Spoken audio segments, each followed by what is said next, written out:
WWE may be corporate, sanitized, and generally speaking safe when it comes to what they will and will not allow their performers to do in the ring. Every now and again, things get a little bit extreme. Sometimes things get a lot extreme, and the so-called superstars go a bit bonkers, bleed buckets, and break out the barbed wire, fire, and all manner of other objects designed to inflict pain. Far from your average no disqualification match, there are some WWE bouts that push the envelope so far that they border on being uncomfortable to watch. I'm Adam Pacitti from Cultaholic Wrestling, and these are the 10 most extreme WWE matches. Join us. Number 10, Triple H vs Batista at Vengeance 2005.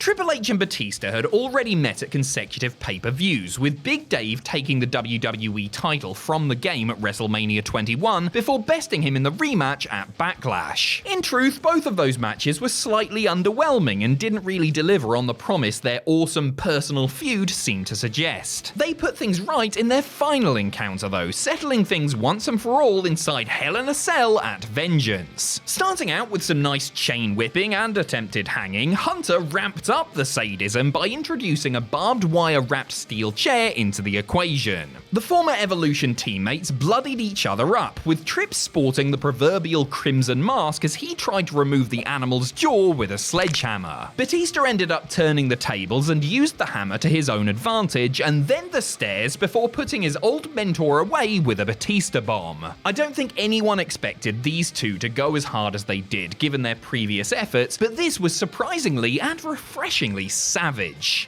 Number 9, Randy Orton vs Mick Foley at Backlash 2004. Mick Foley hadn't wrestled a singles match since losing a WWE title retirement Hell in a Cell bout with Triple H at No Way Out 2000 when he attempted to dethrone Intercontinental Champion and the game's new understudy Randy Orton at Backlash 2004. In truth, the IC strap was hardly the issue when it came to the hardcore legend's motive for battling the Legend Killer. The two had been engaged in a personal feud for months, and this was the stage it was due to end on. And what a blow-off it was, the violence escalating with each passing minute as the two beat the absolute hell out of each other with reckless abandon. Foley busted Orton open with his barbed wire baseball bat before leg dropping the thing onto Randy's Christmas crackers, and even Raw general manager Eric Bischoff coming out and shutting down St. Mick's planned barbecue didn't halt the insanity. Because out came the barbed wire board and the bag of thumbtacks, further inflicting damage on both men's bodies. This was extreme, but not OTT, and served as a great reminder of what Mrs. Foley's baby boy was all about, while simultaneously acting as the breakout moment for Orton. Number 8, Ric Flair vs Mick Foley at SummerSlam 2006. A history of real-life animosity fueled the feud and eventual matches between Ric Flair and Mick Foley in 2006. After purposefully dogging it in their 2 out of 3 falls bout at Vengeance, Foley entered a more appropriate performance when they met a second time in an I Quit match at SummerSlam. The Nature Boy had embraced an extreme side he probably didn't realize he had that year, doing his bit in TLC and ladder matches and having a gory ECW title match with the Big Show where he ended up rolling around in thumbtacks, no doubt all the while pining for the days he used to exchange headlocks and arm drags with Ricky Steamboat. The dirtiest player in the game took another trip to the tacks at SummerSlam and also took a few hefty shots with a barbed wire board, but he gave just as good as he got and proved that an old dog can learn new tricks. The tricks in this case being swinging a barbed wire baseball bat and sending Mick Foley flying backwards off the apron onto a trash can. Number 7, the Dudley Boys vs Tommy Dreamer and the Sandman at ECW One Night Stand 2005. The first ECW One Night Stand pay-per-view offered a little bit of everything for fans of the original promotion, from crisp technical wrestling and high-flying lucha libre to hard-hitting, table-breaking bump fests. It had been an exceptional show, and it required something special for its main event. Since ECW was reputed for its ultra-violence, it was apt that the One Night Stand show was headlined by a balls-out roll call of barely controlled chaos. The Dudleys met the Sandman and Tommy Dreamer in an extreme rules tag match that was naturally low on finesse, but certainly lived up to its stipulation. There was blood and chairs and barbed wire and tables and cheese graters. I mean, sure, why not? Not only did the four men in the ring clatter each other good and proper, but the gaggle of extremists who ran interference took their licks too. Saving the best and most extreme moment for last, Bubba and Devon got the win after driving the innovator of violence through a flaming table, the first time that particular spot had been seen on a WWE broadcast. Number 6, Cactus Jack vs Triple H at Royal Rumble 2000.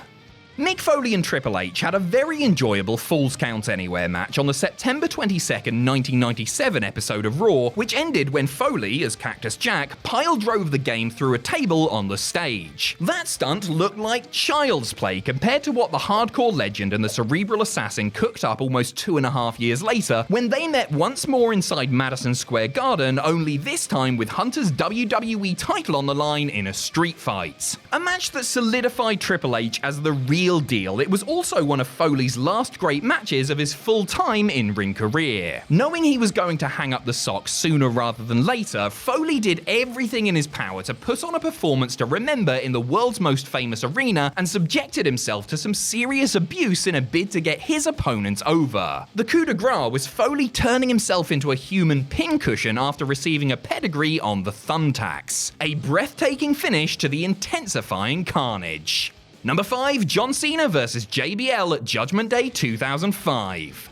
When John Cena won the WWE title by beating long-reigning champion JBL at WrestleMania 21, he knew it was time to step up and step up big. His first major test was an I Quit rematch with the former champ in the main event of Judgment Day 2005. He came through in a major way in what turned out to be an epic bloodbath and a then career-best performance, ably assisted by his brawling savvy dance partner. The turning point came when JBL decked Big Match John with a chair and Cena sprung a gusher in an almost identical scene to JBL's match with Eddie Guerrero the previous year. From there, they fought on the tall Texan's limo and around the set, with JBL's head being put through a television and his own car window before he took a fall through the table. Commandeering a giant pipe from a DJ truck he'd made his entrance on, Ruck Falls baby, Cena was going to blast Bradshaw with it when the challenger cried uncle. Undeterred, Cena used the pipe to smash the also bloody JBL through some glass anyway. Now that